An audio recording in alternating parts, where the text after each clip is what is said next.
You are at war with yourself and likely don't realize it. Your thoughts, beliefs, habits, and actions often sabotage you. Are they helping you overcome adversity or setting you up for failure? To win this battle, you must connect with your inner warrior. We all have a warrior within us, one that strengthens our resolve and helps us to rise to meet life's challenges. If you're just surviving rather than thriving, then it's time to embrace the warrior archetype, live the warrior ethos, and ascend. If you are a veteran, first responder, or someone looking to take charge of your life, find your tribe, and then be the hero of your own story, this podcast is for you. Join Mike Kinney and Matt Hastings, two retired U.S. Army officers who served in U.S. Army Special Operations and Army Aviation units, as they share with you optimal performance practices they learned in their time with the military and Warriors Ascent, a 501c3 nonprofit that helps veterans and warriors with PTS. All right, everyone. Welcome to the Warriors Ascent podcast. I'm Mike. This is Matt. Episode 3. Warrior Ethos. So, welcome back. Glad you are all here. So when we talked last time, it really centered on warrior archetype. This notion that a warrior archetype resides in everybody, and that you tap into that to overcome adversity. And that's absolutely critical. But the question then becomes, how is it that you manifest that? What does the warrior archetype look like in execution? And as we, said in the pilot, we want you to embrace your warrior archetype and live the warrior ethos. So bottom line, hey, it's living the warrior ethos is the way to, I'll say, manifest that archetype. And the subject of this podcast is going going to focus on that. Like we'll talk about, what does that look like? What are the values? What are the ethos that embody the warrior archetype? So with that said, I'll point to our symbol here with the Latin prudentia, fortitudo, and gravitas, right? So I'll call them our cardinal virtues. But prudentia, we'll start with that. So prudentia, right? Sound decision-making, logic, reasoning. Really, bottom line, what we're trying to encapsulate with that is sound decision-making, right? Choosing the right course of action. I don't want to say not making mistakes because you got to put yourself out there, but really focusing on disciplining your mind is really the bottom line. Cutting through distractions, cutting through inner voice telling you can't do it. Yeah, staying focused, right? Staying resolute, right? But, doing the right things for the right reasons. Again, making sound decisions. I say logic and reasoning.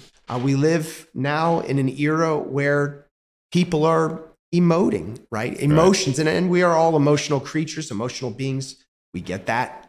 But when you can't subordinate your emotions to logic, when you're doing, what they say in psychological terms, emotional reasoning, that does not serve us well.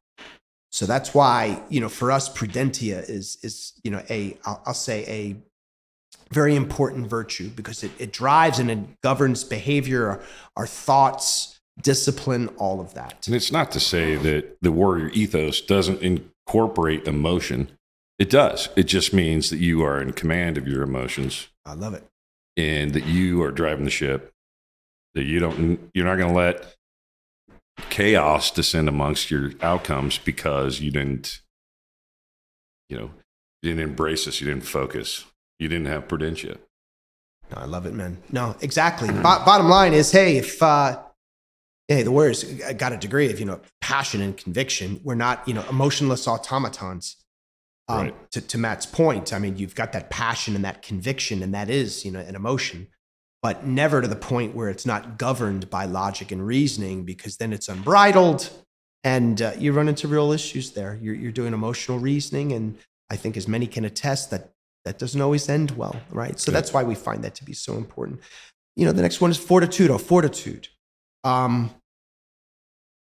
Grit, determination, perseverance. The hard stuff. The hard stuff. I mean, you could even take it a level further and say, anti-fragility, not only just being resilient, but coming back even better, stronger after adversity. This is another one we talk about, victimhood, and don't slip into this feeling that it's all happened to me and it could have happened to you. And, but you can't stay the victim.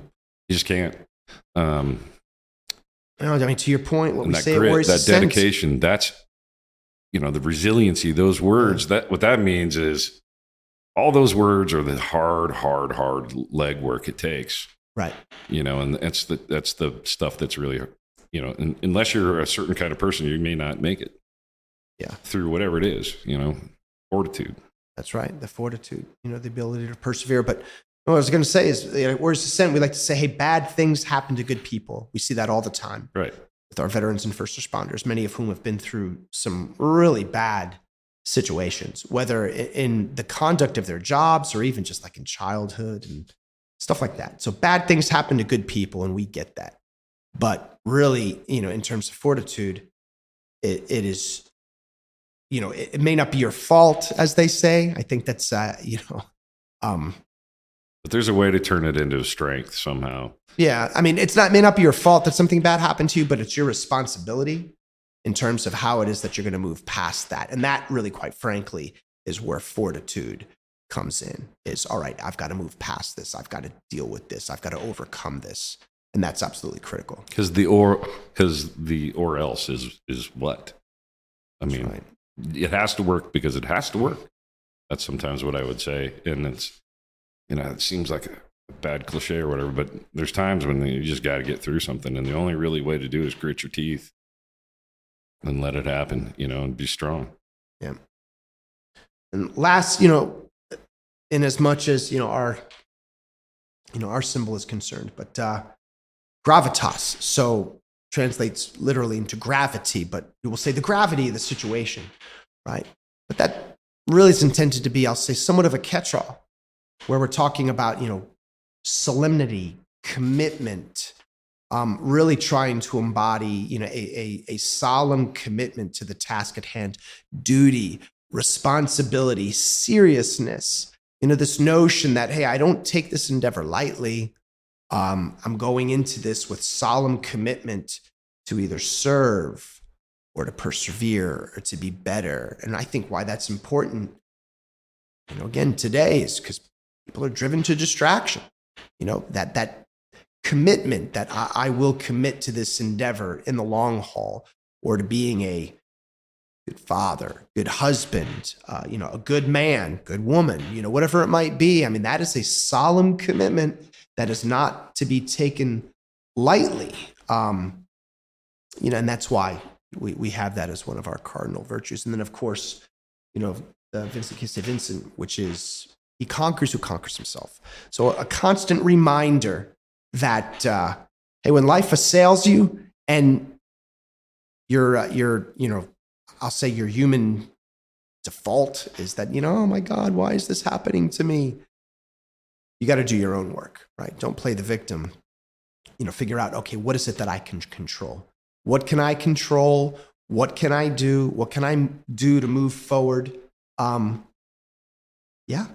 do your own work. You can't change others. All you can do is change yourself.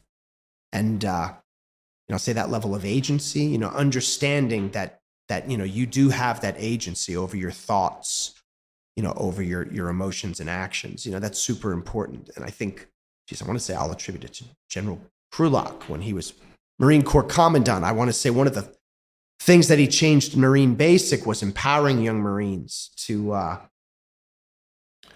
I'll say during situational training exercises, he would put them in charge. And they're like, well, these are young Marines, they're boots. What do you put them in charge for? And really what he wanted to do was exercise their quote unquote locus of control.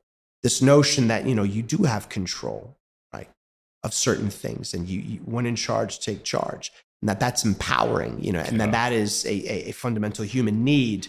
And when people feel that they have no agency or no control, that they're just victims, that's disempowering. And that's not what we're about. And most certainly, with the people that we've served, that's, that's an important factor. that local, empowerment. And that was something I learned a lot from great leaders that I loved, is to empower down to your next level subordinate leader, and have them grab that gravitas and say, no, hey, you got a big piece. It's, not for somebody your rank, but we trust you. And that, and how that builds in here. We had a thing when you finally made pilot in command of an aircraft. And, you're not that much smarter than you were yesterday. But now I'm the pilot in command, and everything that happens is my fault. So yeah. When my very first flight, and they put me at the second lieutenant, which is really rare to see a second lieutenant in the units in aviation because it just takes so long to get through flight school. But I'm like, man, I'm a W01, and this is a second lieutenant. We're flying out of Seoul, Korea, down the river, and it's like I could hear things in that helicopter that I didn't hear the day before when I was second in command. Like it steps it up. It steps your game up. It steps up my awareness, and I started learning more because of that. And it's, I think, and it's another thing I wanted to just say is that the warrior people that would need the warrior ethos to live that are a certain class of people we discussed. These are service-oriented people that would go into jobs like the military, like fire, like EMS, like healthcare, whatever it is, and maybe healthcare to the exception. But they're not going in there for the paycheck mostly. Right. Like, we didn't make a whole lot of money. Even a 4-star general didn't make a lot of money. Hell of a lot more than we did, but it wasn't. They do okay. Yeah, they do okay, but compared to the contemporaries, but they're not a CEO of a major. Yeah, where the responsibility level they have, accountability they have, is not nearly financially compensated like it would be in the. Yeah, well, they got a lot lives at stake. I mean, right, geez. and exactly, and so it's about doing that thing that's bigger than you, right? It's joining the bigger thing and having a bigger goal, and just being a piece of that, and not the star of it or whatever. So you're already working with people that are, set to think a certain way and be a certain way, and they're the ones that are to look for in this warrior ethos. Well, I think when they talk about having your tribe, finding your tribe. That's important. And I think a lot of that stems from, quite frankly, and I'll speak to our experience in the military, knowing what people stand for, what it is they value by and large. And it's not that it's necessarily prescribed to you. It kind of is like, hey, these are the Army values, and hence now they are your values. And you would hope that somebody embraces that willingly, and that they're not just like, yeah, okay, I'll say whatever, just to be a part of the team, that people really, truly internalize that. And I think most do, especially if you're a career military person, no doubt. And we'll speak to some, we'll break out, some of those, I'll call them cardinal virtues for us, into things that are maybe a little bit more intuitive. But I think where people run into trouble are our service members, and even our first responders, is the very nature of the job that they do, I think, necessitates an adoption of these virtues. It's almost just the price of doing business. So some of them I'll talk about, integrity, courage, honor, discipline, loyalty, service, respect, and selflessness as examples. And we could have a laundry list of them, but we'll use those as a point of departure. But I think, again, that's the price of doing business. That's the price of entry, to be honest with you. You go into that, if you don't have the integrity or courage or discipline to make it through training, and then to do your job, you've got no place in the military. So it's kind of an assumed given that when somebody shows up to your unit, that they have that. And I don't know if that's something that's in other branches of the service or in, maybe the police force. It's a paramilitary-like organization. But, they did put these dog tags on us, and they had the acronym leadership. And Right. and I was looking at these belief systems that were written down here, and they're the same values, the same ones, only we put them in an acronym like the Army does. But some of the ones I really thought were important to me, one of them was the selfless service, and we're kind of kicking that around right now. It's like, I don't know why. I know I wanted to fly helicopters. Are you kidding me? But I thought I was serving myself a little bit by I'm just go do that initial thing, and then I'm going to go off to the airlines. It's just a stepping stone. But what had happened to me is darn value systems grabbed a hold of me, and I really liked the tribe, right? The other one I really love, in this one it said courage, but in the Army they in particular say personal courage. And I was really like that one, and it guided me a lot of times when I was, freaking scared, to be honest with you. Like, I know we're going out on a really shit mission tonight, and I know the bad guy's going to be there, and I know we're going to do a pretty hairy raid. And everybody's going to make me be the guy that's the main planner, the main guy in front, and the one who's going to keep this stuff together the whole time. That's a lot of pressure, right? So, I don't know. I really would think about these damn things on my dog tags. When you fly, you can definitely have your dog tags on. And I'd look at those, and that personal courage, man, I would just have to sit there and really figure out how to, I was already in the warrior ethos. I was already being the warrior, but I had to super warrior it sometimes, and I'm sure you may feel the same way. And other people do the same way, but those are some of the ones. And I just think this whole thing with duty, respect, honor, integrity. I mean, those are just like, those belong for anybody and everybody, I feel like something we should be teaching to our high school. Now, maybe they are, I don't know, but it doesn't feel like we're coming out with the kind of values that we did. But I'll also mention that it got more important to me the older I got, the more rank I got, the more engaged in the deeper planning of the Army and the bigger picture of the Army, rather than just being a guy doing what they're told to do, Well, I think, to your point, being a part of a unit, I think that, that unit, again, aviation, Army, in my case, I'll say the military academy, all of it, they've got their own, I'll say, culture and ethos, which, as I kind of mentioned before, the price of entry is the adoption of that. And whether, somebody's like, yeah, hey, I'll say it, but not really believe it. Okay. I don't think they flourish. I think people truly, to go through the ringer that you and I have both gone through and endure a lot of stuff, I think you really do have to truly embrace, what it is that they're saying. So, at the military academy, duty, honor, country. And yeah, in many regards, you're I know it's alive and well, but, the sense of duty, to a higher purpose, honor and integrity, doing the right things, even nobody's looking, even when nobody's looking. Right. Exactly. Because, it's the honorable and right thing to do. That's important. And then lastly, country. John F. Kennedy, right, asked, not what your country can do for you, but what you can do for your country, right? Okay, are we still doing that? Or if it's like, hey, what can I get? What am I getting out of this? That sense of higher purpose. You get that in the military. And as you pointed out, you're like, hey, flying a helicopter is great. It's fun. It's a great skill. But then there's a point at which you're like, hey, man, I could die doing this, you know, but you're good with that because you're like, because that's my role. It's what I do. It's my contribution. Yeah, I need the adventure. And the Army needs me. And this is my contribution. Yeah, it's my contribution. I always thought about it. This is my war machine.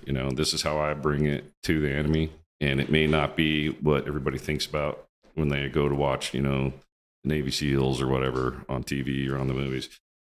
But it's how we're bringing the fight, and we're bringing it every day, and it's hard, and it's behind the scenes, and this transitions back to coming home, and especially when you've been entrenched with that warrior ethos at all times. And in fact, amongst our own populations, we sniff out ones that aren't living up to the value system, to the standard, because I was a standards guy.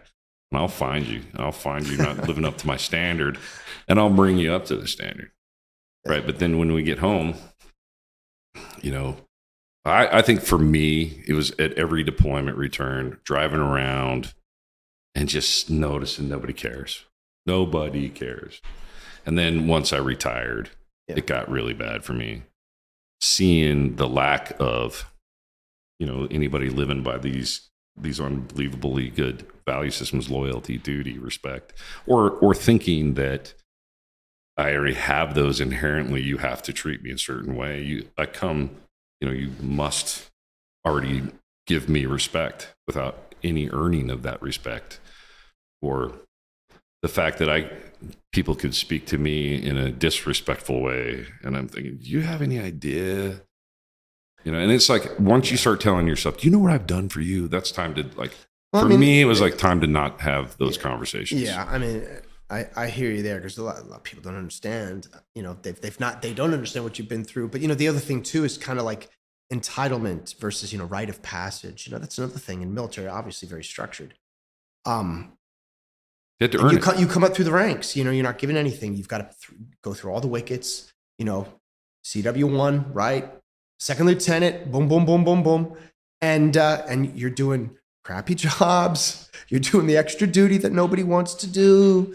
And it's because you're low man of the totem pole and you're earning your bones. And again, the rite of passage thing. And then finally you get to where you're a CW4. You're very accomplished. I'm going to speak to myself, but lieutenant colonel. Right. Okay, man, I've done some things. I've earned some things. And then you come out in the world and this unbridled sense of entitlement, and you kind of scratch your head and you're like, well, what have you done? What have you done? What have you earned? Right. Well, here I am, and I'm entitled to this or that. And that doesn't sit well with a lot of people, especially not military people that have earned pretty much everything they've gotten. But yeah, we could go on, and I don't want to get overly negative, but those are the things, I'll say the friction points that, that we deal with a lot, and I think, again, not going on a tirade, but it is a function of the units and the organizational cultures to which we belonged. I'll say the ethos and the values that were predominant in those organizations. And then I'll say the level of disjointedness, when you come out and you're like, okay, these are valued by everybody, right? And it's like, they're just not. Not really, man. And that can be an issue. And I know with our warriors, bringing it back to that, with our warriors, that becomes a really big issue, because whether you're a veteran, first responder, whatever. I can't even mention being a policeman right now. Well, I know, and how, like you said, very aptly put, they go out every day. They're not in a theater. They rotate back and, all right, I'm safe now. They're on the beat all the time. Firefighters getting It never ends for them, right? It never ends, and then they have to embrace these values, I would submit to you, out of absolute necessity. This is the prerequisite to do your job.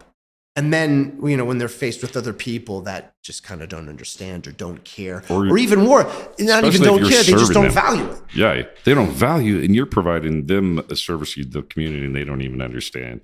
So for me, that I started feeling like nobody gets it. And when I found out that's not true. Well, there's a lot of us that embody all this, and we all are sitting, not all of us, but a lot of us are sitting back.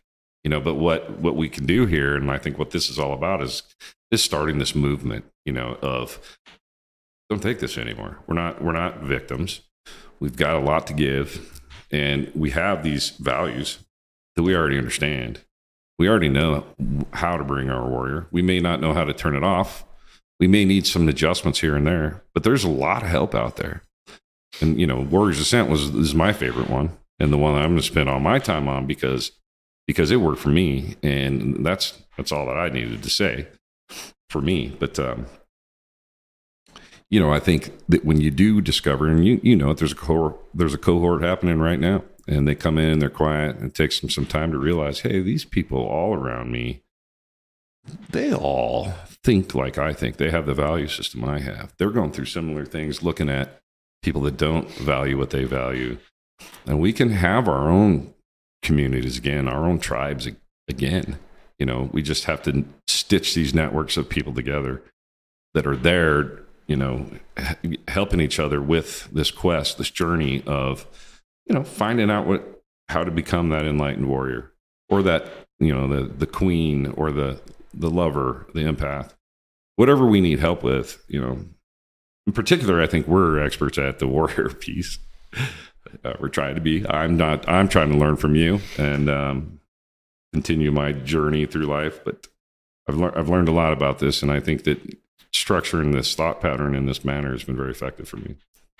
No, I'd say the power of speaking to Warriors Ascent, our 501, C3 program that helps veterans and first responders with post-traumatic stress. What we see, what's powerful, I'll say a powerful modality or approach in terms of addressing, mental health, post-traumatic stress, whatever it might be, aside from the curricular, right? Cognitive behavioral therapy, self-care. But what you brought up was being with other people, very much like themselves. And it's not all veterans, all first responders. It's a collection. A good collection. But shared trauma, in that they've dealt with, a lot of very similar things. And again, that value system, I think that maybe is the commonality, that not only if they shared, or shared trauma, something that they can relate to, but same types of values in having to do what it is that they have to do. So I think that's a powerful piece. Well, the diversity we had as a military organization, and we were kind of blind to it, but at the same time, it was so powerful for us, and we can do that again. And we have that same kind of diversity that happens at Warriors Ascent between the different types of first responders and different warriors that show up there. And when we have each other's back again, when you're out there at some of those ceremonies and you see people grabbing a hold of somebody who just read the most emotional letter you've ever heard, and the way the team grabs them, the tribe grabs them, or her, it's a powerful thing that is, hard to understand unless you witness it. And so your program is the thing that's really helped me, and I've got this real mission to shed that light to other warriors too. And I'm with you like crazy when you asked me if I wanted to join a movement to not only help veterans with PTSD and first responders not commit suicide, but to thrive, drop the victimhood, and let's freaking thrive. Let's not just live. Not and just when survive. You said that to me, I said, not just survive, but thrive. Yeah. No, and flourish. So bottom line, getting back to the warrior ethos, and in closing, trying to bring it back. Marcus Aurelius says,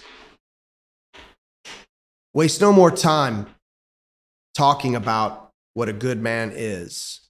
Be one." So you can debate all day long what constitutes a good man. I like this a lot. But the bottom line is you got to execute. So that's where I think, hey, warrior archetype is empowering, knowing, hey, it resides in all of us, but how does one execute? How does one operationalize the warrior? And to me, it's living the warrior ethos. I mean, that's key. So again, we've got prudentia, fortitudo, and gravitas. I mean, those are the cardinal virtues, I'll say, that govern the way, we hope to show up. But, breaking that out even further, having integrity, courage, honor, discipline, right? Loyalty, service, respect, selflessness, a sense of duty. Bottom line is getting back to what you're saying. Hey, the movement, how do you make that change? And when you see things where, man, do people even value that anymore? Again, he conquers who conquers himself. The best way to do that is to live these ethos, these virtues, set the example yourself, and be, I'll say, a shining exemplar. Lead by example, as they say in the military, principles of leadership. You put out this energy, and you'll find the energy coming back. Yeah. Yep. No, so I think really, that is the thing to do, is live the ethos, set the example, be a person of integrity, courage, all of it. And set a great example, and hopefully others will follow suit, by your great example, and say, hey, I want more of that. I want to be like that. I bet because that person is flourishing. So that's our hope for everybody. Awesome, Mike. Great job. Appreciate your experience and expertise. Bam. There it is. Hi, Matt Hastings here, sending a thank you for watching this episode of the Warriors Ascent podcast. We strive to build a community of warriors made up of our nation's veterans and first responders. And to reach as many of those in need as possible, we need your help. Please just smash that like button and comment or share our content. Warriors Ascent is a Kansas City-based nonprofit that aids veterans and first responders with PTS. I went through this effective program and want those that are struggling to find what I found. Check us out on our website at warriorsascent.org.